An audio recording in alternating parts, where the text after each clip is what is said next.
आजकल बहुत से लोग एक ऐसे मसले से दो चार हैं जिसके लिए वो बहुत से डॉक्टर्स के पास भी जाते हैं और उन्हें एक ही हल बताया जाता है, या तो इंजेक्शंस लगवाएं जो ज़्यादातर स्टेरॉयडल इंजेक्शंस होते हैं, या फिर ऑपरेशन करवाना होगा। लेकिन वो मसला क्या है? वो मसला है हाथों का सुन्न हो जाना। आपके गिरदोनवा में बहुत से लोग होंगे जो ये शिकायत करते हैं कि उनके हाथ बहुत ज़्यादा तकलीफ़ में रहते हैं, बहुत ज़्यादा सुन्न हो जाते हैं। थोड़ा सा काम करते हैं तो हाथों का टेम्परेचर बढ़ जाता है। इस तरह की सेंसेशंस हाथों में महसूस होती हैं। इस वजह से लोग बहुत ज़्यादा पेन और तकलीफ़ में रहते हैं। कुछ कंडीशंस इतनी सीवियर होती हैं कि वो डेली लाइफ एक्टिविटीज़ कर रहे होते हैं तो उनके हाथों से चीज़ें गिरने लग जाती हैं।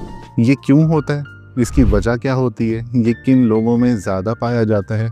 इसका इलाज क्या है और इससे हमेशा के लिए कैसे निजात हासिल की जा सकती है? आज के इस वीडियो में हम इन तमाम बातों पर डिटेल से बात करेंगे। सबसे पहले बात करते हैं कि हाथों का सुन्न होना क्यों शुरू होता है। हमारे हाथ के इस हिस्से में एक बैंड होता है। ये एक इलास्टिक टाइप मसल का क्लस्टर होता है जिसके ऊपर एक लिगामेंट होता है।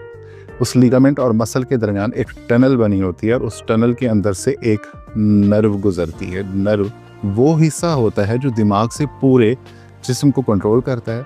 ये नर्व गर्दन से निकलकर बाजू से गुजरती है और हाथ तक आती है और अंगूठे और पहली 2 उंगलियों को सेंसेशन देती है। इस नर्व को मीडियन नर्व कहते हैं और इस मसले को कहते हैं कार्पल टनल सिंड्रोम।